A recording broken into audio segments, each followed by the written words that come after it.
Selamat pagi pemirsa, saya Budi Arti akan menemani Anda dengan beragam informasi terkini di antaranya.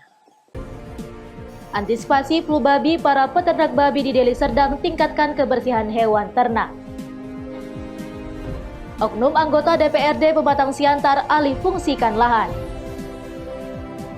COVID-19 menjadi bahan adu gagasan kontestan Pilkada 2020. Selain cuplikan berita tadi, kami juga akan menghadirkan beragam informasi lainnya. Pemirsa, kita jelang Sumut hari ini pagi selengkapnya.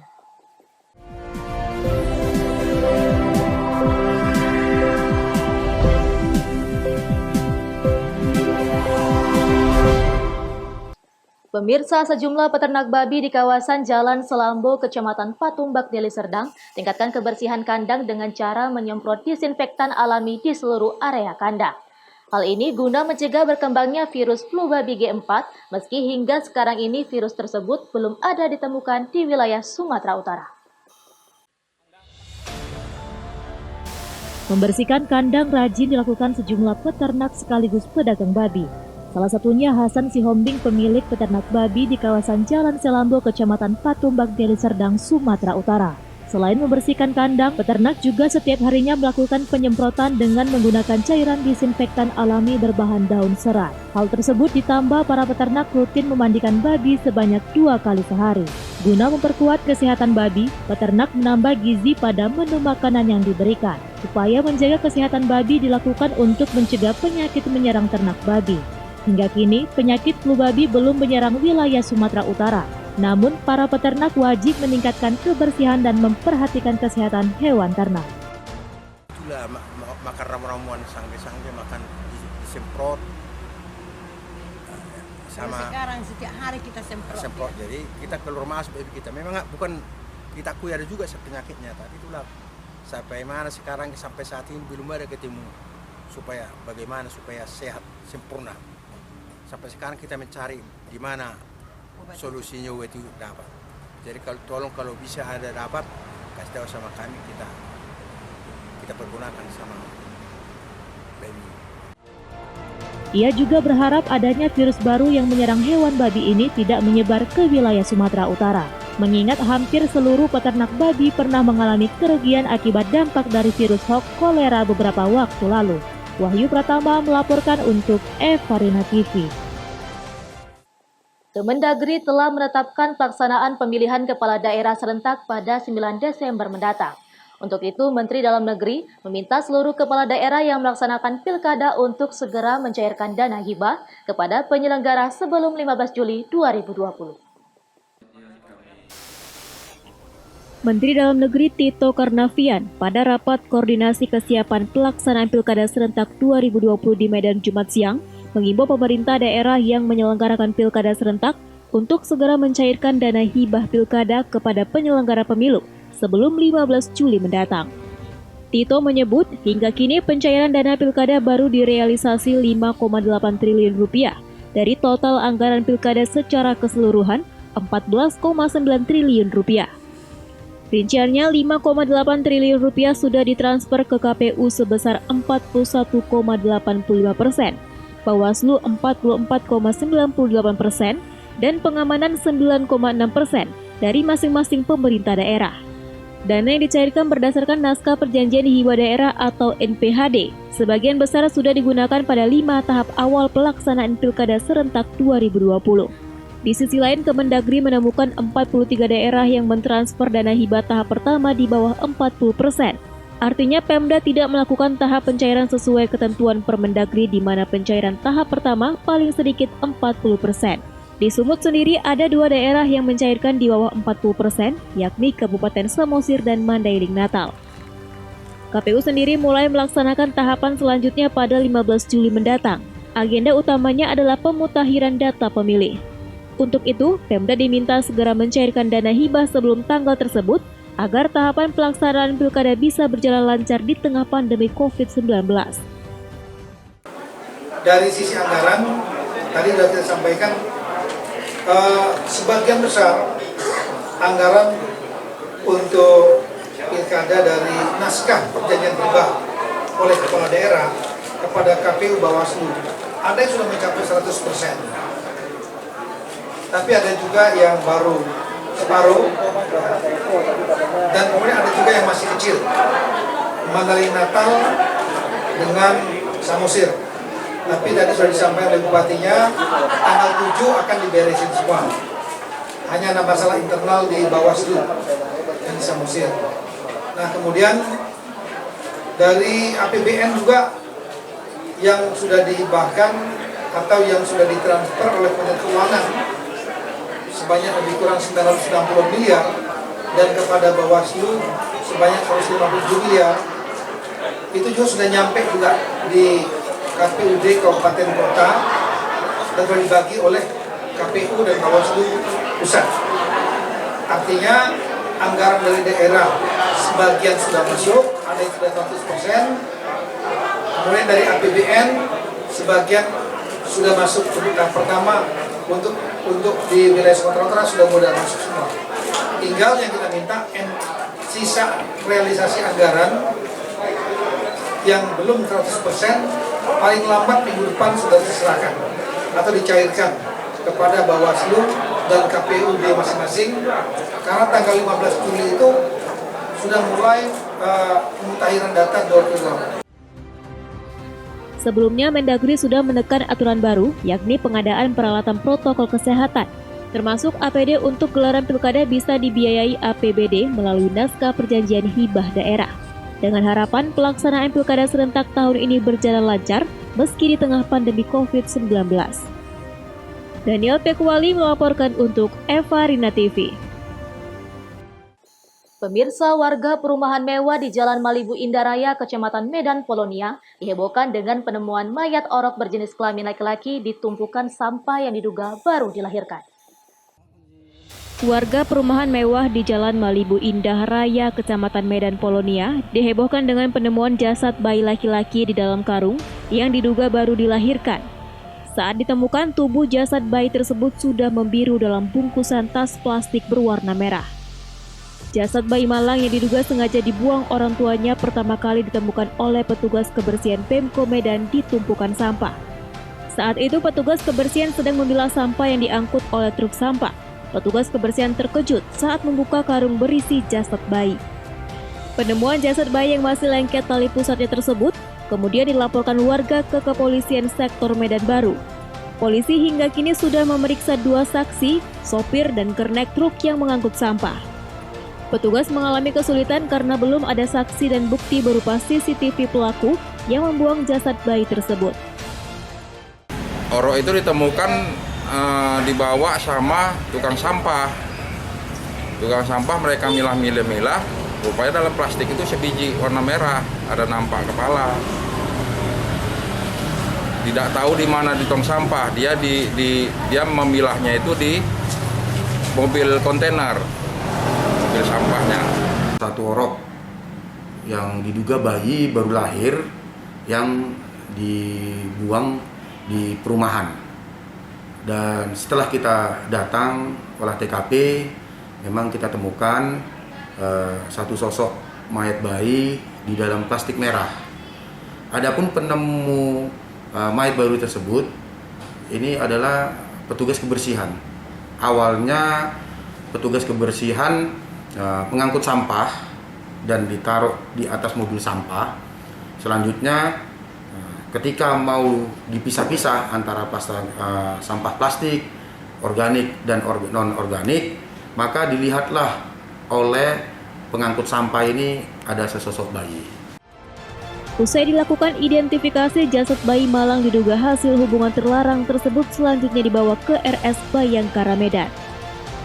Wahyu Pratama melaporkan untuk Eva Rina TV. Sumut hari ini masih akan kembali sesaat lagi, tetaplah bersama kami.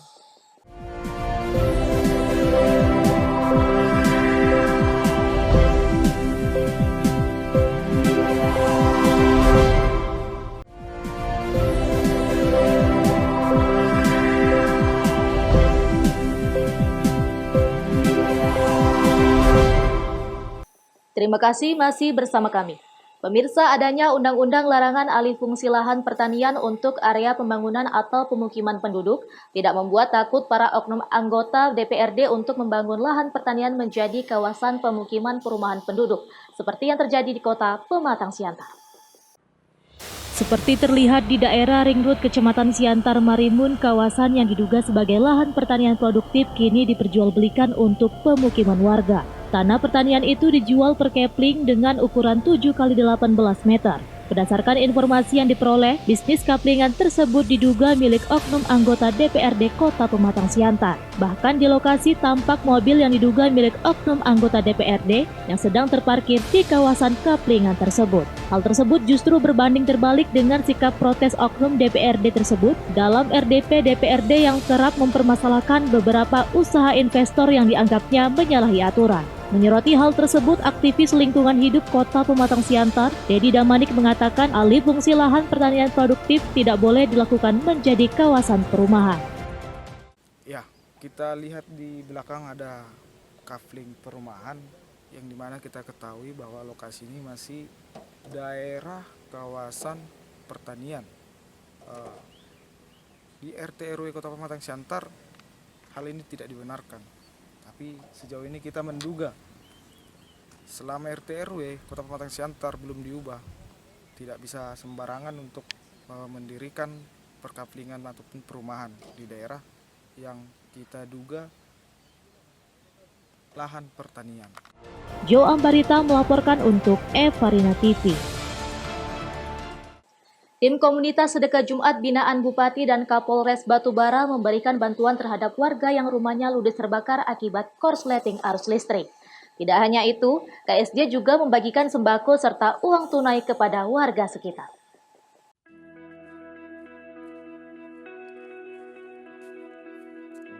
Tim Komunitas Sedekah Jumat atau KSJ beserta Kapolres Batubara berjalan kaki menuju rumah korban pasca kebakaran.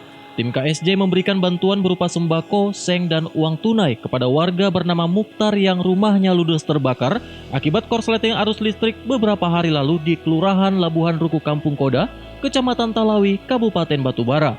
Kapolres Batubara juga akan membantu serta memfasilitasi dalam pengurusan surat-surat atau dokumen penting milik keluarga Mukhtar yang ludes terbakar. Kami Polres Batubara dan Polsek Jajaran bersama dengan KSJ Kabupaten Batubara melakukan kegiatan bakti sosial sedekah Jumat kepada saudara kita Pak Mukhtar yang mengalami musibah kebakaran rumahnya beberapa hari yang lalu yang mengakibatkan rumahnya rata, pakaiannya habis ya, sehingga beliau sekarang menumpang di rumah kosong di tetangga. Ini sangat prihatin bagi kita. Semoga beliau diberi kesabaran, ketabahan, dan mudah-mudahan akan segera mungkin ya berdiri rumah yang layak lah untuk beliau. Yang mana pada hari ini juga kami membawa sembako dan juga ada seng ya, nanti ada mungkin tambahan-tambahan lain yang perlu dibutuhkan akan kita bantu lah ya. Kasih atas bantuan Bupati Jahir dan Kapolres Batubara beserta KSJ yang telah memberi bantuan atas kemalangan kebakaran. Tidak hanya memberikan bantuan terhadap korban rumah kebakaran, Kapolres Batubara AKBP Ihwan Lubis beserta jajaran dan tim Komunitas Sedekah Jumat melalui koordinator KSJ Ahmad Yani juga membagikan paket sembako dan uang tunai kepada para warga sekitar. Taufik melaporkan untuk Evarina TV. Pemirsa, 300 kg ganja disita petugas BNNK Mandailing Natal dari sebuah mobil ekspedisi. Ganja siap edar tersebut rencananya akan dibawa ke Provinsi Lampung.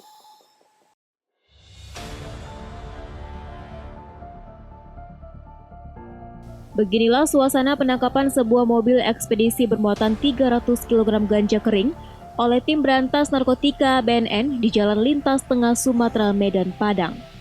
Petugas berhasil mengamankan sebanyak 300 kg ganja kering di dalam bak sebuah mobil ekspedisi yang sedang melintas di Pasar Laru, Kecamatan Tambangan, Mandailing, Natal.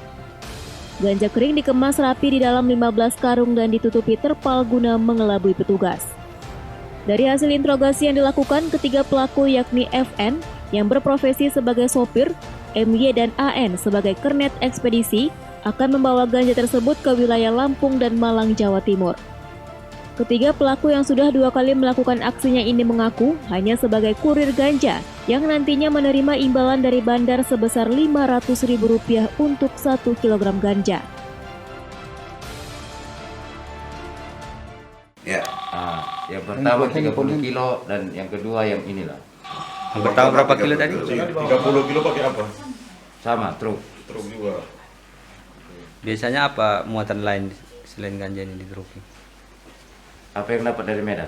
Yang dapat dari Medan ya? Ya, Yang 30 kemarin diantar ke mana? ke Malang. Ke Malang ya. Naik truk juga ya? Ya. Berapa upahnya biasanya? Kalau ke Malang 1 juta. 1 juta. Per kilo? Ya.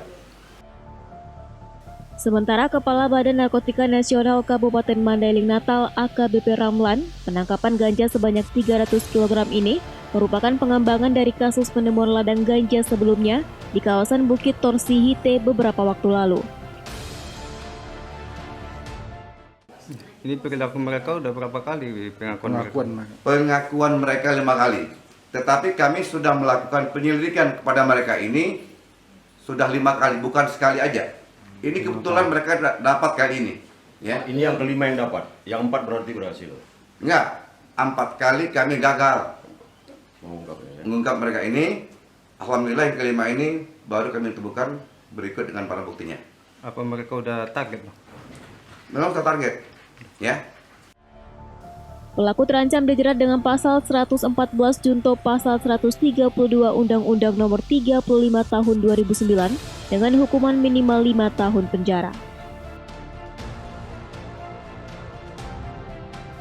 Hendra Rangkuti melaporkan untuk Eva Rina TV. Semut hari ini masih akan kembali sesaat lagi, tetaplah bersama kami.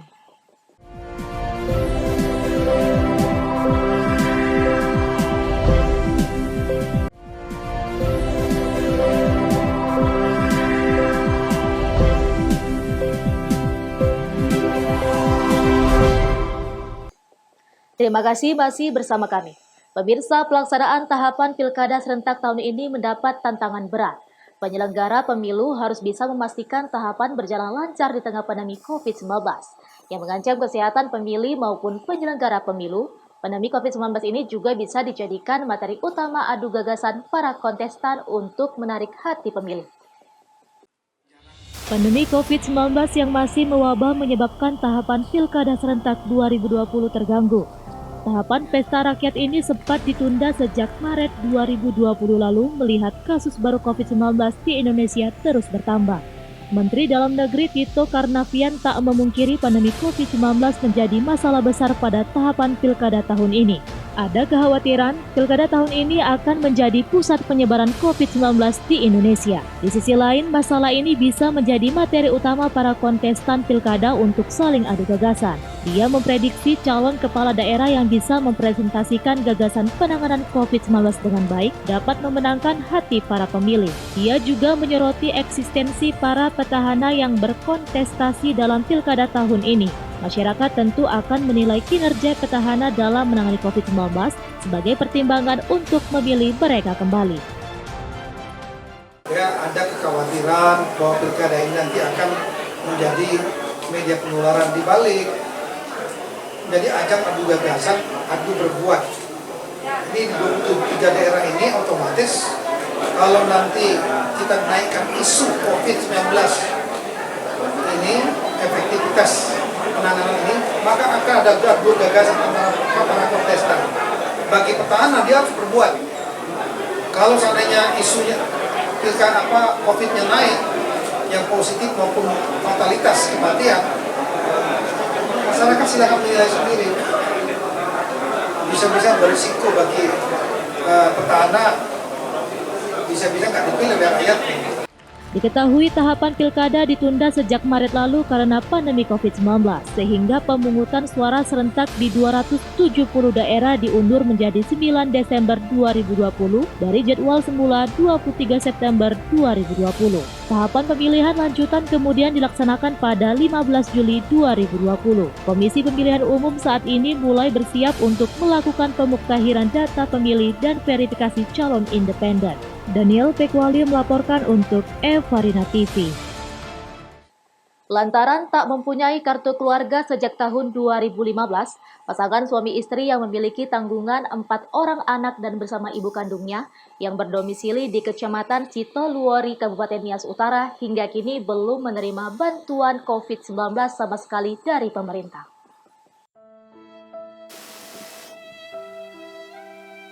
Pasangan suami istri bernama Ama Ina Evi Mendova berdomisili di Desa Hilisalo, Kecamatan Sitoluori, Kabupaten Nias Utara, mengaku sampai saat ini belum menerima bantuan COVID-19 dari pemerintah.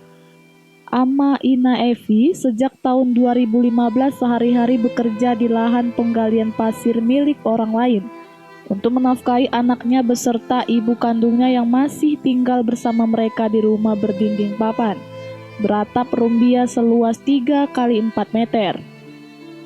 Hasil galian pasir seharga Rp75.000 setiap satu mobil pickup L300 tidak memenuhi kebutuhan sehari-hari.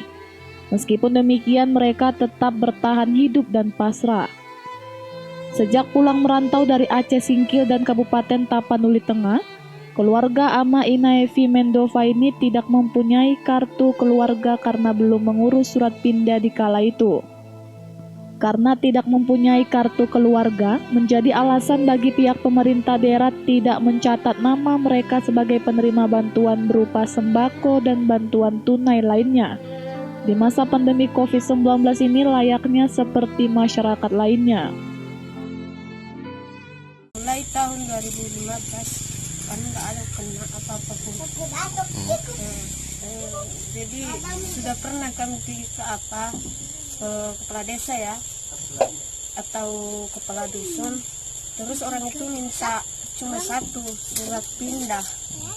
Terus kami ini gimana lah ngambilnya kan, orang kami jauh pindahnya dari Aceh sana. Terus ya karena nggak ada ya, makanya seperti inilah kehidupan kami sampai sekarang. Bantuan apapun nggak ada. Paket sembako kemarin dari provinsi yang diberikan gubernur itu apakah sudah diterima selama ini? Enggak. Belum Apapun pernah. itu nggak ada yang kena kami, nggak ada diterima. Iya. Sama sekali nggak ada. BLT dari dana desa juga? Enggak juga. Iya. Dari pemerintah daerah juga? Enggak. Belum ya? Semuanya nggak pernah. Apapun itu bantuannya dari kepala desa, dari gubernur, atau uang yang dibilang orang itu 600 juga nggak kena kami. Ini orang nggak mampu, nggak ada yang bantu. Ya beginilah nasib kami, nggak ada satupun yang bantu. Kalau contohnya aja orang menerima atau sembako lah, kami cuma nengok-nengok aja. Ini aja udah orang udah menerima sembako kan, ya ampun, kan tengok-tengok aja, udahlah, gimana, pasrah aja kami. Aku juga kasihan, dia minta beras sama orang, makanya aku bilang menderita, memang menderita, nggak ada yang nolong. Makanya aku bilang hanya Tuhan lah semua yang tahu. Ya apalah kekuatan kami, cuma kayak gini aja lah, kerja 1 harian ya baru pulang kayak gini. 1 hari cuma 1 mobil, kadang itu nggak dapat 1 mobil. Ironisnya lagi, selain kebutuhan keluarga yang serba kekurangan, rumah mereka yang berada di bantaran sungai kerap terkena banjir. Augumano Zega melaporkan untuk Evarina TV. Pemirsa, demikianlah rangkaian informasi dalam Sumut hari ini pagi. Saya Budi Arti mewakili kerabat kerja yang bertugas pamit undur diri. Terima kasih atas kebersamaan Anda dan sampai jumpa.